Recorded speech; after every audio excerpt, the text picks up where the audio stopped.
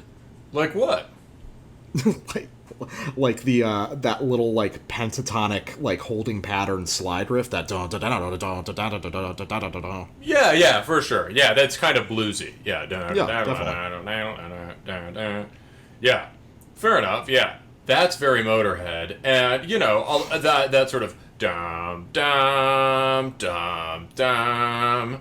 That is on the one hand very predictive of second wave stuff, but it also could be a hair metal riff, right? It could be or like certainly a new wave of British heavy metal riff. I mean, right? it could definitely be a slowed down version of like a Venom break.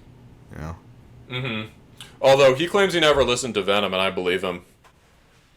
I mean, I don't necessarily not believe Quorthon, but I mean, it doesn't really matter. There's so many instances of kind of parallel evolution anyway, so I mean... Sure. Parallel evolution for Motorhead, yeah. Yeah, so that's very Motorheady, but can you hear also how it's got this sort of brainless, relentless stomping quality that's just completely absent in that kind of rock-based music? Oh, yeah, I mean, I know why you like it, because I can hear the discharge in it. Oh, yeah, for sure. Yeah, lots of the note choice on Blood, Fire, Death in particular is very discharged. Very dischargey, and you can hear just the general sort of mid-tempo stomp thing that dominates Alone Walking, right? Like, if you dressed that up with rhythmic ideas, you'd have something more like that. Yeah, no, definitely. It's so interesting. I always get this effect of this being like super unstuck in time, but I guess kind of like the thesis statement is like, so obviously this this is a record that predates all of these things becoming very conventional in, so to speak, mass market black metal. But how many people were listening to this album? Is this like an accident, or did it actually have a really outsized influence? Well, I mean, I think my best attempt to answer that is that it had a huge influence. I mean, at this point, it is dark days for Scandinavian black metal, and one of the reasons this is a blind spot for you, this particular period in time, right, is that these bands, whether it's these bands or some of the more esoteric Swedish Black Death bands like Soren, we were talking about on the regular show, or Dawn, or Ancients Rebirth, or Bloodstone, all of these sort of forgotten bands, they don't really have an immediate influence on other Scandinavian bands, and certainly not on the big bands from that time. I think for Hades in particular, and for some of these other bands, Eternus maybe, but for Hades, where the influence really goes is to the Slavs. Yeah, I can hear that. I can hear the Graveland, Exactly. The approach to sort of very folky sounding, but still metal chords, right? This sort of,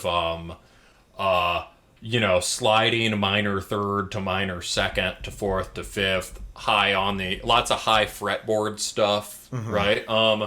That's in Graveland. It's in Hate Forest.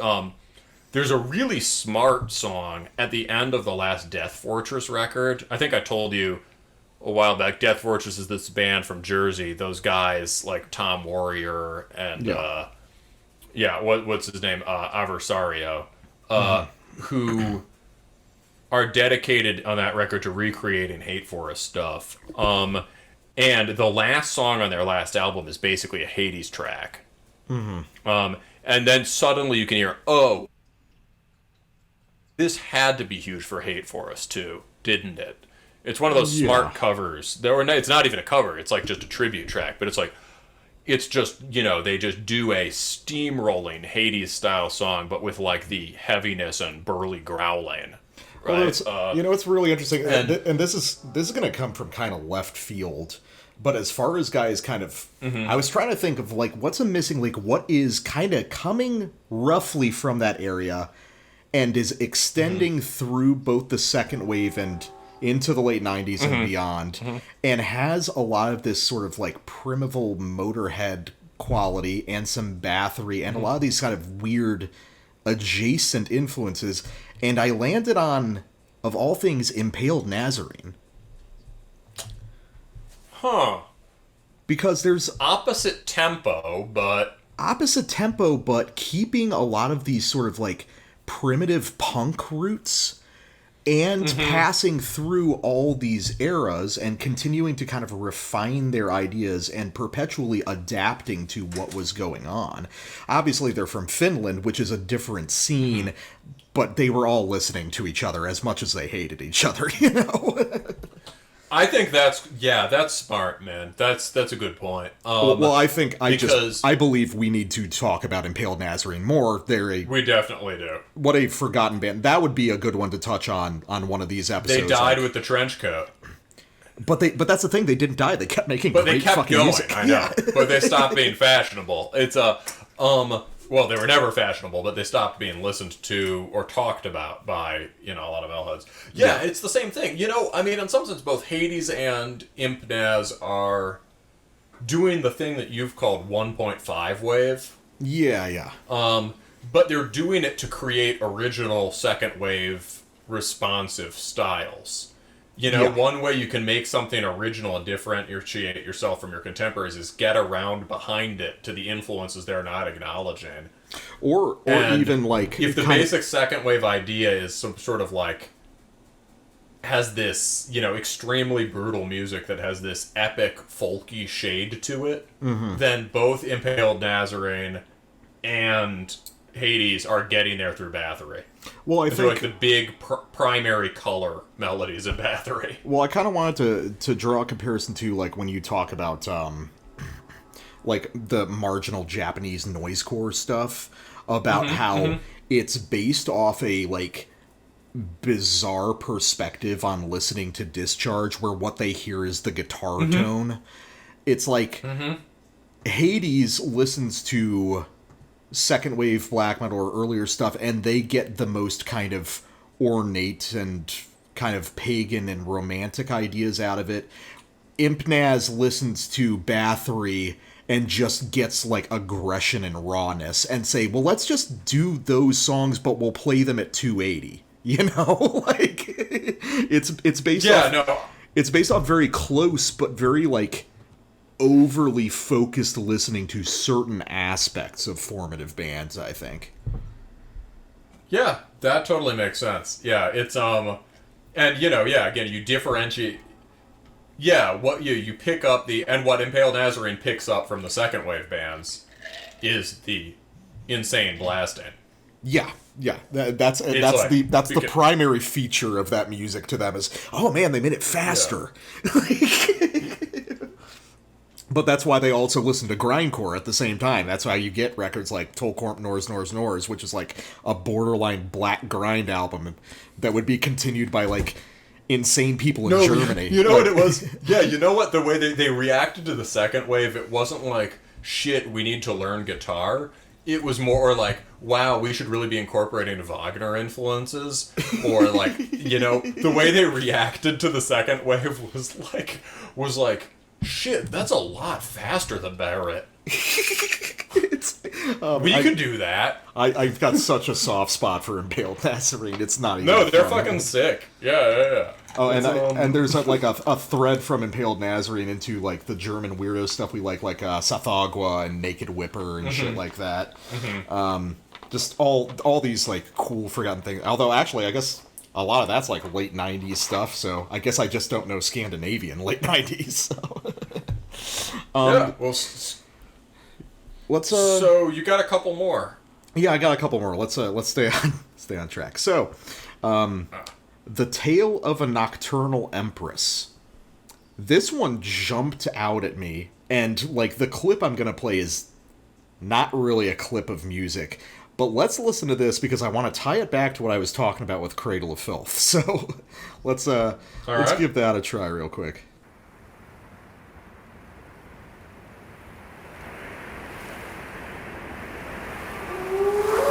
The wolves howled at the moon that chilly autumn night, and cold winds whispered through the scattered leaves.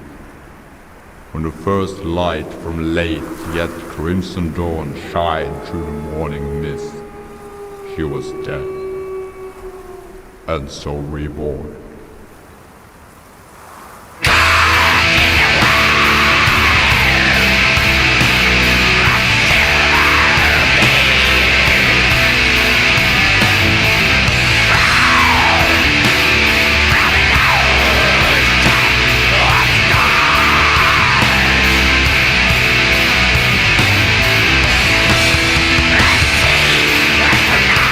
Alright, so you can obviously see why I want to pull that one up, right? Yeah, I think so. So what interests you about that? Was it you said you're looking for the parts of this that are not so much the metal. What's the part that gets you there? Dude, the intro. Like, the spoken word intro there is like, again, that's a very, like, that's a thing that would become regular in the 2000s. And the only band I can think of that was doing that in a somewhat black metal context before this was Cradle of Filth. Interesting. I would have a hard time thinking of anybody doing that. It's funny because I would think of that as something that I think of that kind of intro, spoken word in a Dracula voice, as like fundamental second wave. And yeah, I can't think of any of the second wave. Exactly. You know what I do think? Oh wait, I got one. Dissection, but this is on Storm of the Lights Bane. So when did that come out? Those records are shockingly early.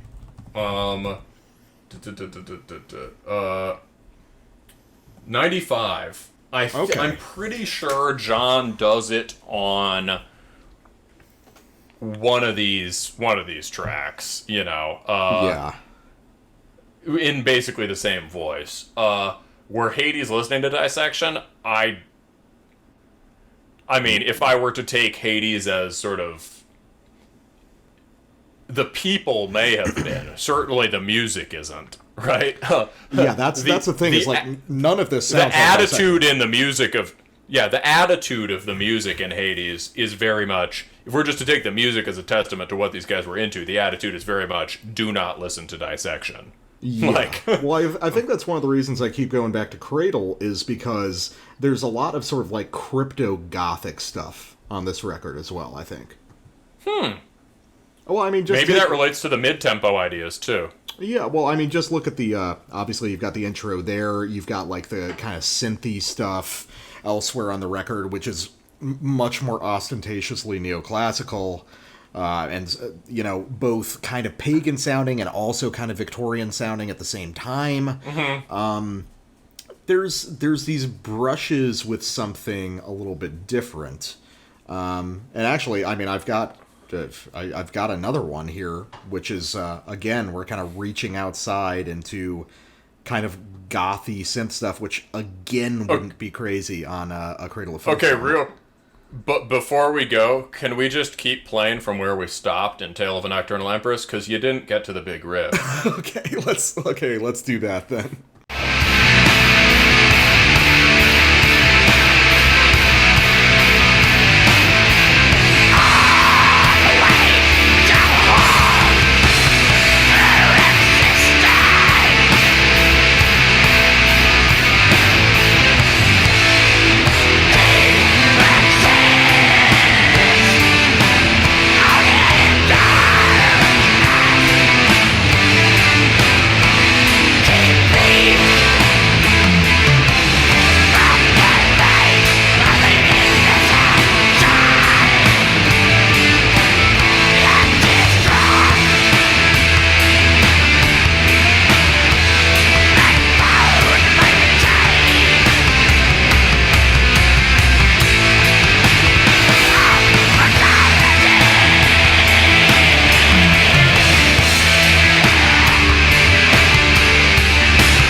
I can, yeah, that's pretty good. Right? I was saying during the break, that's got to be one of my single favorite second wave riffs. Think about how long that is. That's like 4 different phrases. No, yeah, it's definitely, again, it's very ambitious, it's very ahead of the time, and it's also more evidence that you just desperately need to listen to Windeer. That's such a huge thing. You're going to immediately fall in love with it upon giving it a listen again. I've heard some. What my roommate was playing it a while back, and I was like, some of it I liked, some of it I thought was too fruity. But he's got different records, right? And some of them are probably more polished than others. Yeah. That's part specifically. Also, is a thing I like about Hades is because they've left all this space in the music relative to other second wave bands. They don't have that issue of just barreling through the music with no room for the musician. So that's very soulful playing. There's a lot of guitarist happening just in those big chords, just in the timing and the physical push into the instrument.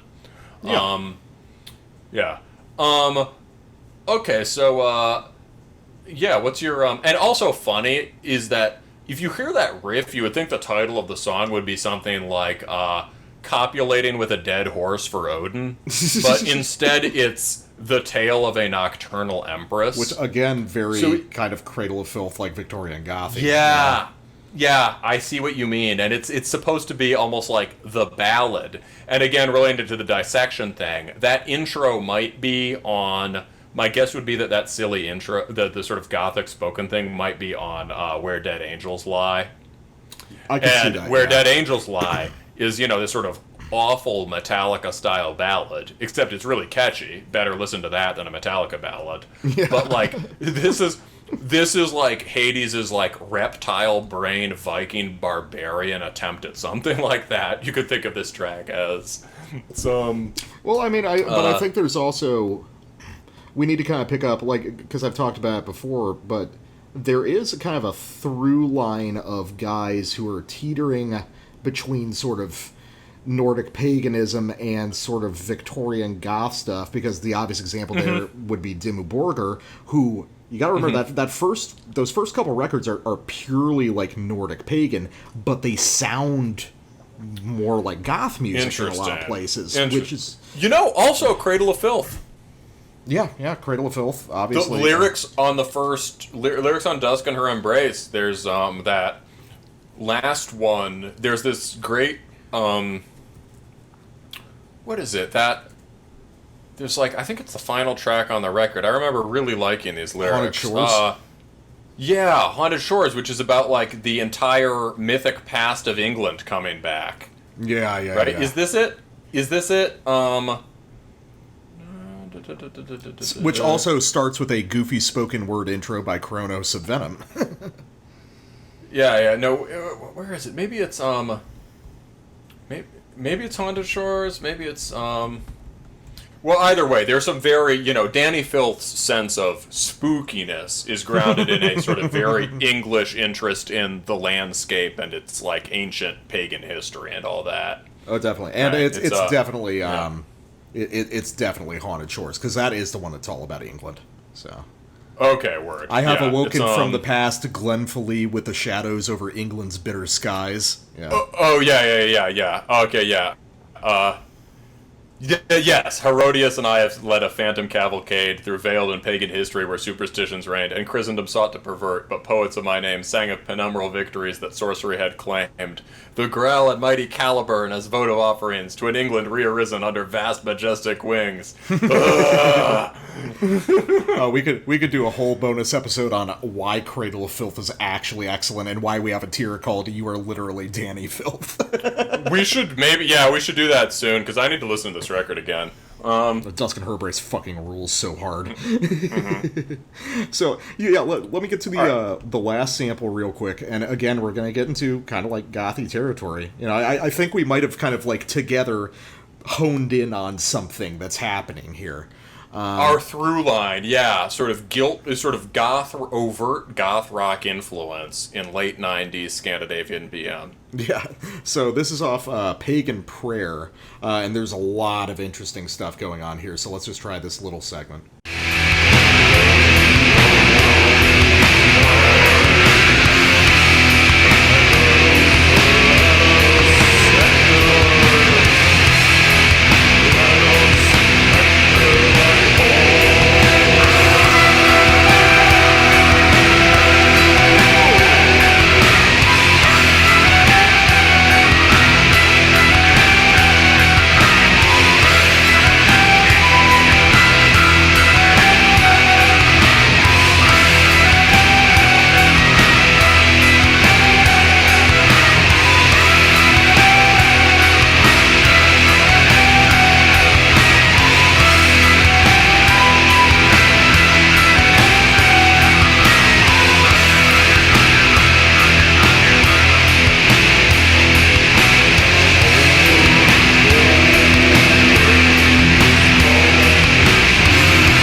So that gets my blood boiling. There's a lot to unpack there. Musically. There's... So, that opening riff, it's kind of like a slow Mayhem riff in a way. It's much more tense and kind of chromatic than most of what Hades does. So it really stuck out. Oh, because of the swaying quality to it. The kind of play with the time, dong, dong, dong, dong. It could be dong, sort of the breakdown on Freezing Moon for the solo. Yeah, I hear that. But then the nickel harpa comes in, and then you're in very Slavic territory. As far as the influence, yeah. Yeah, and this is weird because at this point, I don't believe these scenes were communicating at all. The kind of burgeoning, Polish and Ukrainian scenes, they weren't talking to anyone in Scandinavia, were they? I think they were just listening carefully to these records, as far as I know. Yeah, I think they were, because honestly, what this really sounds like is... This sounds like the first Nocturnal Mortem record. Goat Horns released the same year. And Again, you know, Nocturnal Mortem, the first demo, Twilight Fall, that was in 95. But Nocturnal Mortem wouldn't really start getting super folky until later on. You know, like a few albums in. There were touches of it early on, but I don't think you've listened to a lot of Nocturnal Mortem, right? I've tried it various times, and just some of the just... I want to like it, but it's just a little too... You know, yeah, the keyboards just...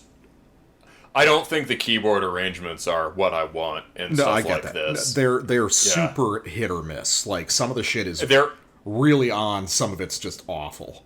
Some of it's just a little bit too Dungeons and Dragons, or, you know, a little too video game soundtrack for me. You know? Well, I mean, Vargoth is, like, nearly mentally retarded, so, I mean, it's fine.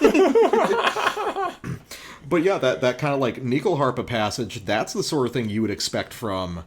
like folky black metal from the mid-2000s on. That's very ambitious for this time period. Like, even, like, wouldn't that be a passage that you would expect to hear on, like, a, like an Old Mill release or something?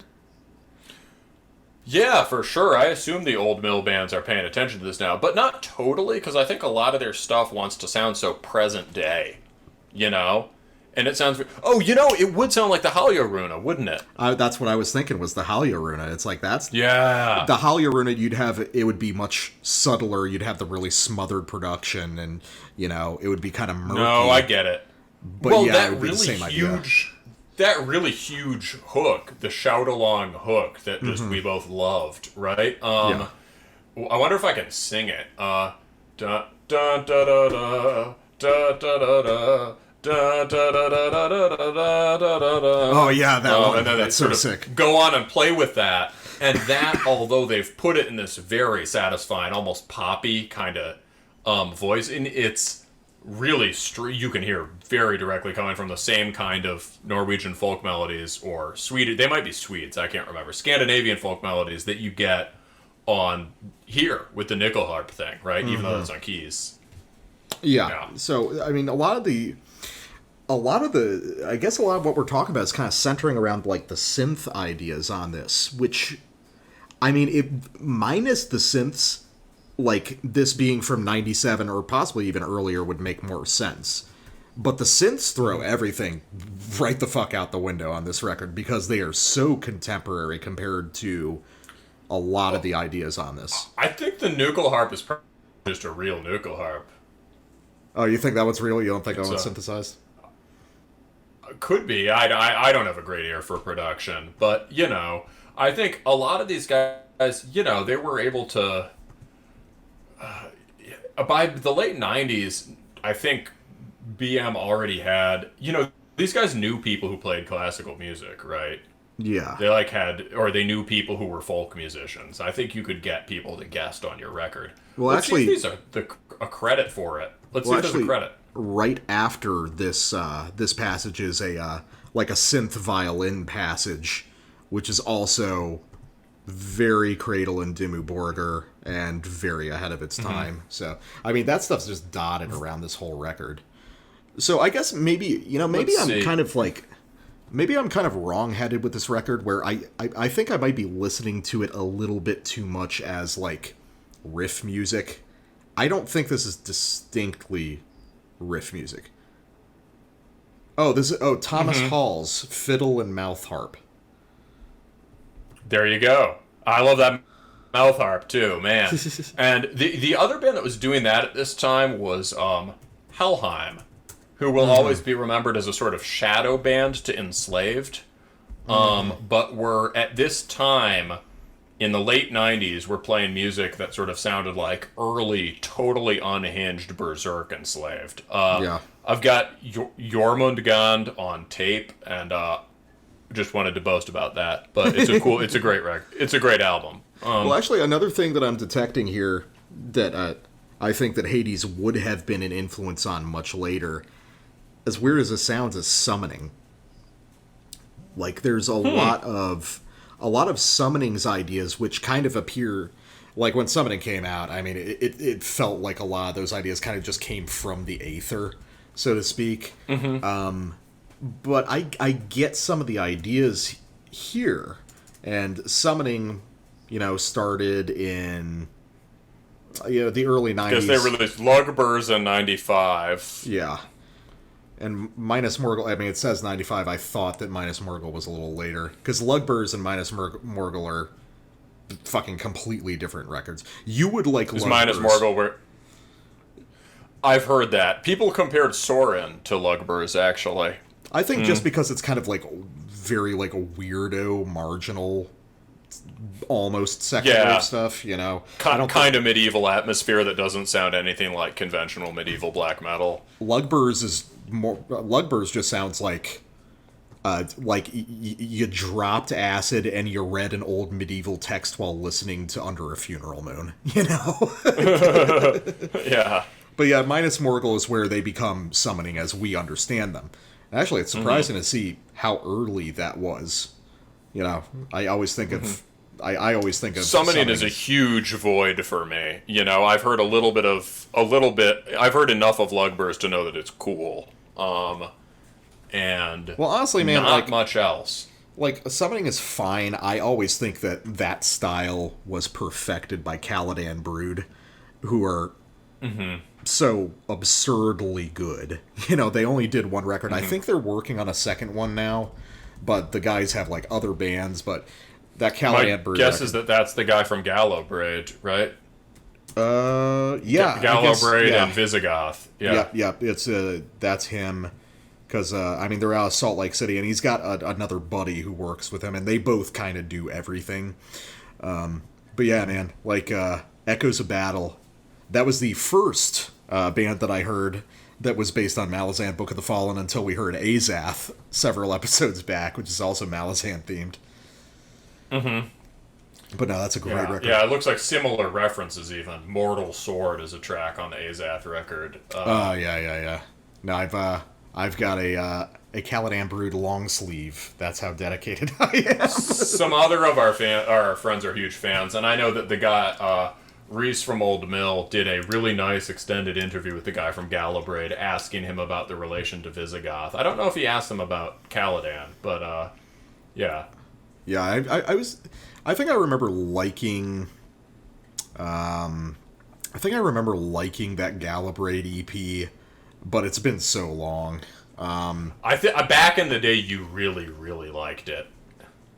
I think that it got in early before that style would get kind of played out. That's sort of like... sure, absolutely. It's sort of like folky plus like Cascadian black metal plus a lot of these things that we would see as just like toxic now, but was kind of cool. I saw it as toxic, Bud. I saw it as toxic then. I think I'm more open to it now. I think it sounds like an effort to extract all of the cool things about Agalloch. Because Agalloch would occasionally have these really focused moments where it kind of locked into these poppy but brooding kind of grooves. Kind of Hades influenced, honestly. Yeah. And he would have his vocals would be on full rasp and stuff. Mm-hmm. And those moments could be kind of cool, but then it'd go back to the wheedly-woodly parts. Yeah, it would get into all the shitty folk rock parts that were just on. I listened to Ashes Against the Grain a lot when I was first getting into BM, and I went back to it last year and was like, this sucks ass. That has not aged well. Although, you know what? No. The only good track, there is a track, I think, Not Unlike the Waves is a great track, but that's about it. Although you want something that's aged even worse than that? Yeah. Woods of Ypres. Well, again, I just skipped that one in the first place, but I fucking bet, yeah. Oh, it's very, very fucking bad. Oh, God, it's tough, man. Yeah, that band was huge for a minute, right? Oh, yeah, it was Jesus, because it was like sort of black metal meets, like, earnest sentimental singer-songwriter folk. Yeah, it was like, Jesus Christ, man. Mm-hmm. Well, we've probably gotten far enough off topic. So real quick. So Hades, like, so what does like the first album do that this one doesn't? Because this is like not my thing, but I'm interested. So tell me a little bit more about the first one. I think this has everything that... The reason I didn't pick the first one, this has everything about the first one. Still. Just upgraded. Does that... It's, Although, the first one is... Sometimes, like, paradoxically, I'm into the retarded version of a thing, you know? Oh, sure. I guess what I mean is all the same hammering grooves are still here. Mm-hmm. But if you want... They just have this sort of chording over them, or the keyboards, or the nickel harp. But if you want to hear a much more blunt instrument version of this, with some really cool folk melodies, but a more kind of, you know, not in a bad sense, more primary color, one-dimensional Conan the Barbarian vibe, or kind of like Hellenic black metal vibe, the first one is good. I think the first one is good too. You know, it's just, you could listen to them back to back, basically, because as you said, it's not exactly riff music, it's more about this kind of pounding, walkable groove. I think that's one of the things that holds me back just from a lot of the stuff that you really love, is because I'm so kind of riff oriented, probably to a fault, on a lot of this stuff. And obviously not all the music I listen to is riff oriented, but when I hear this sort of old school black metal, that's where my ear gravitates. So actually, just upon listening to these passages again, I'm more interested in it than I was before. Just because I was like, that's great. Okay, so I'm sampling these things. I'm not sampling them for the guitars. I'm not going to talk about those. Let's pay attention to the shit that matters.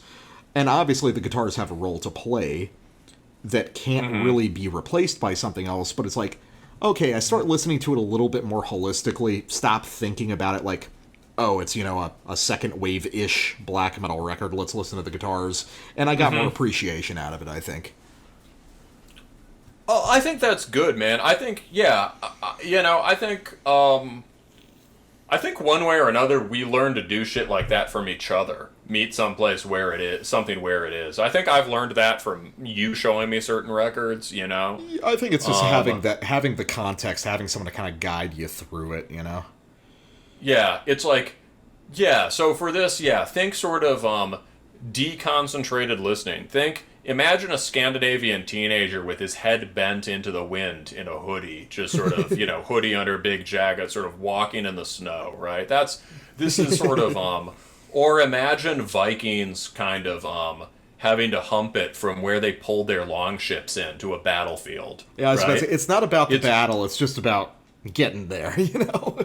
Yeah, for the most, yeah, it's getting there, and then there's kind of celebratory, ecstatic ritual moments, like the big nickel harp thing, or that moment on Tale of a Nocturnal Empress, where it's kind of this ceremonial vibe. But yeah, it's not, there's a lot of trudging happening here, and people forget. You know, I mean, Manowar has these dumbass songs where, I mean, I love Manowar, but, you know, Vikings on horses or whatever doing cavalry charges. Yeah. Right?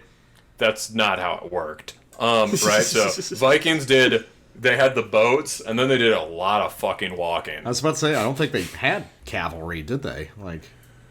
No, they would use, I mean, if they were fighting each other, sometimes they'd use it to get around really fast, you know, like, let's ride the ponies around back of Bjorn's farm and, you know, kill a few of his field hands. They didn't have horses nearly to the degree of, like, Western Europe, though. No, they had smaller horses. I don't think they probably were late adapters on the stirrup, would be my guess. Mm-hmm. Weirdly, migration-era Germanic peoples, like, had cavalry as very prominent parts of their armies, but further north, it was so oriented towards get on a ship, be able to fight on a ship, get off a ship, you know, hurry back to the ship. And they fought in these shield walls, and so if you used horses at all, it was more like a taxi. Mm-hmm. It was like, oh, we managed to steal some horses from the monastery. This will allow us to flee before the people are able to rouse their force to defend it, right? You know? Well... now that we're on just discussions of Nordic cavalry practices, that's probably a good indicator that we should wrap this up. It's time to wrap it up. Yep. All right, guys. Thanks a lot for listening, as always, to all of our pay pigs on Patreon. we got to come with the name, right? We can't say pay pigs. Oh, good right? names. No, pay pigs is a little rude. Of our sort of Well, we'll keep coming up with new names all the time. We'll figure something out. Yeah.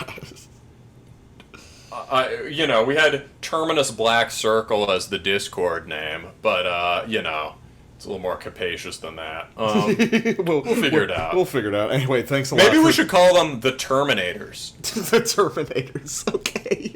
Really leaning into. Thank you, Terminators. Really leaning into that weird reputation of being particularly harsh critics, I guess. I don't know. Yeah. You guys should have seen us a long time ago. Ooh, fuck. We were mean back then. Yeah, we were dicks. Yeah. All right, but thanks a lot for listening, guys, and we'll talk to you next week. Peace.